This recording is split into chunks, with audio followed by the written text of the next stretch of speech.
C'est le match de la saison.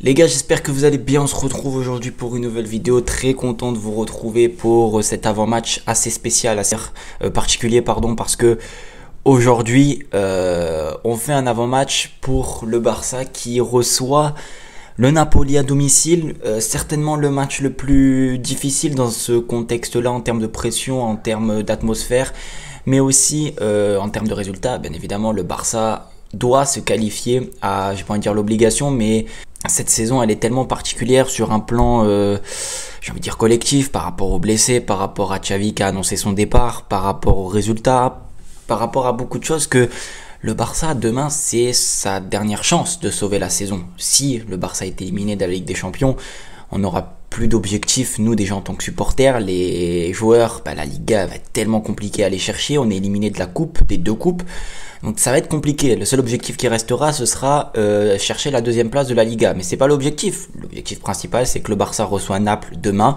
à domicile. On en reviendra un petit peu plus tard sur ce mot à domicile, et se doit de gagner, de se qualifier, parce que aller en quart de finale, qu'on se le dise ou non, c'est une bonne performance, parce que le Barça, ça fait 2 saisons qui sont en Europa League, 3 saisons qui n'ont pas joué un huitième de finale de Ligue des Champions, donc un quart de finale, ce serait un objectif déjà atteint. Et pourquoi pas après, avec, on sait pas, une saison ça peut aller très vite, l'équipe peut vite prendre confiance, pourquoi pas aller le plus loin possible, en ayant justement un tirage plutôt favorable. J'ai vu qu'il y a Arsenal et Porto encore qui vont jouer ce soir.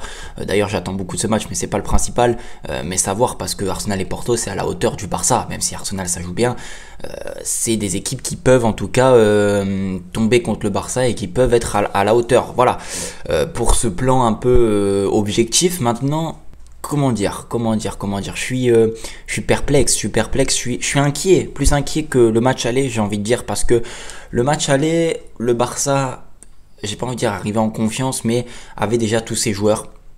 Je me suis dit, ils vont arriver à Naples, dans une équipe de Naples qui n'est pas bien, ils vont faire un résultat. Ça a été le cas, match nul, on prend un but en deuxième période évitable, on aurait pu l'emporter, avoir un coup d'avance sur ce huitième retour. Mais le Barça, aujourd'hui, à l'heure actuelle, a un effectif amoindri, a perdu ces deux font partie des meilleurs joueurs du Barça, De Jong et Pedri. Donc ils arrivent encore une fois amoindris, avec des joueurs peut-être fatigués. Je pense à Lamine Yamal qui a quand même enchaîné pas mal de matchs, pas beaucoup de rotation lors du dernier match. Gundogan a joué aussi beaucoup, donc savoir si les joueurs vont être à 100%. De plus, Naples va un petit peu mieux depuis que le nouveau coach a repris cette équipe depuis le FC Barcelone, le match aller. Le coach a repris, ils ont fait un match nul ensuite à Cagliari, je crois, ils ont explosé sur Sassuolo, pardon.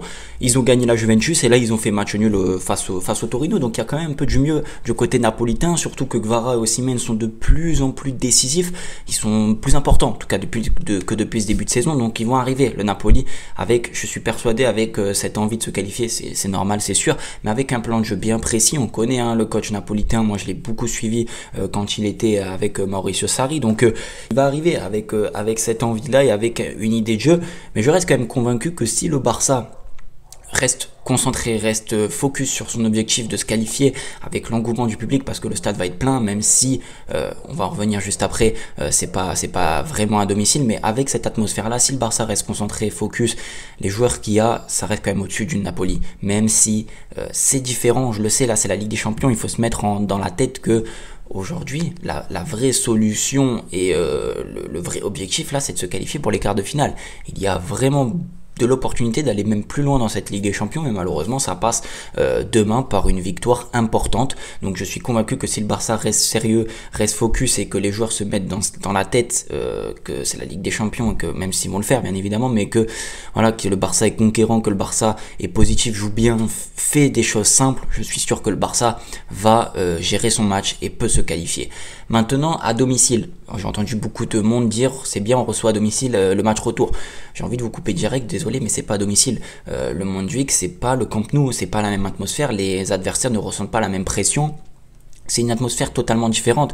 On l'a vu, le Barça cette saison au Camp Nou, ça a du mal à marquer des buts, ça a du mal, sur le terme de résultats, c'est pas non plus flamboyant. Donc oui, le stade va être plein, oui, il y aura l'hymne, oui, il y aura énormément de choses qui vont ressembler au contexte du Camp Nou, mais c'est pas le Camp Nou. Je suis désolé, le Camp Nou il fait 15 étages de plus, c'est différent, voilà, c'est différent, et malheureusement ça se ressent quand tu joues pas dans ton stade, t'as pas tes repères, t'as pas plein de choses qu'au Camp Nou, c'est tellement particulier. C'est comme si je vous dis que le Real joue pas au Santiago Bernabéu ou que Manchester joue pas à Old Trafford, c'est pareil.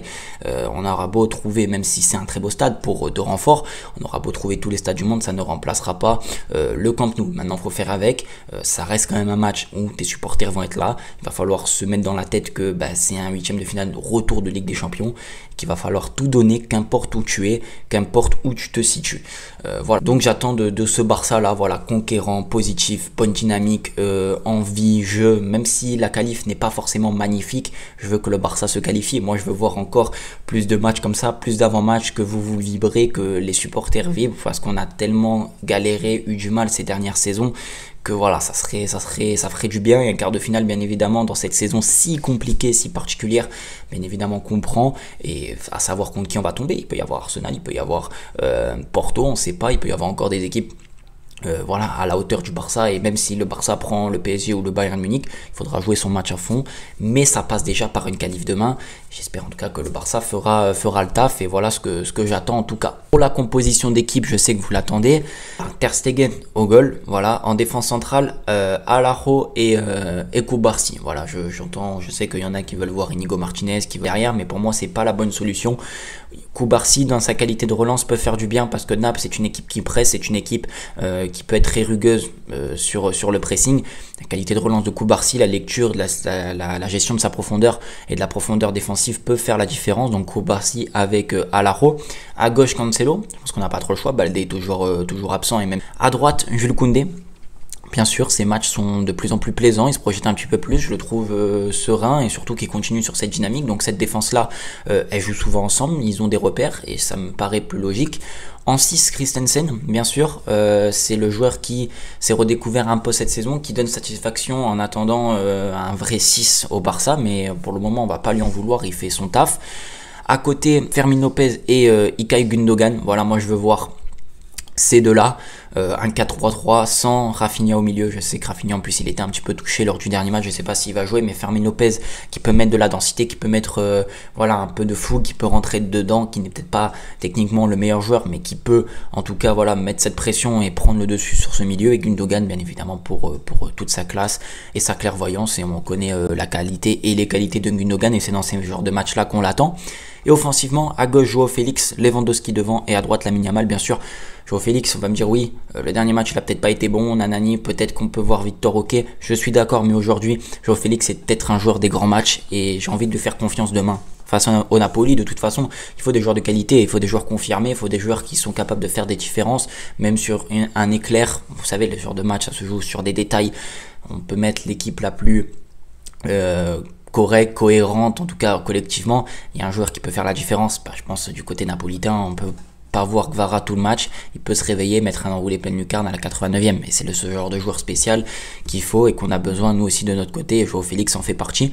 Lewandowski, bien évidemment, il s'est reposé, c'est un attaquant hors pair qui est en bonne forme en plus, qui marque beaucoup, donc je l'attends demain et j'espère en tout cas qu'il va claquer. Et à droite, Lamine Yamal qui est notre meilleur joueur cette saison. J'en dis pas plus sur Lamine Yamal, j'ai pas envie de l'encenser, je pense que il a les qualités pour faire mal demain à domicile dans son jardin. Il y a énormément de points positifs à parler de Lamine Yamal, mais je laisse le talent parler et on en reparlera demain soir lors du débrief. J'espère qu'il sera en tout cas positif et qu'on ne reviendra pas devant la vidéo en train de chialer, parce que là ça ferait très mal pour cette saison. Bref, j'espère que la vidéo vous aura plu. N'hésitez pas vous à me dire en commentaire ce que vous pensez de ce match. J'en débattrai avec vous en commentaire et je serai le premier à vous répondre. En tout cas, ça me fait super plaisir toujours de vous répondre en commentaire. N'hésitez pas à vous abonner, à partager. En ce moment, c'est le top. Franchement, vous êtes au top. Je vous dis à la prochaine. Prenez soin de vous et de votre famille.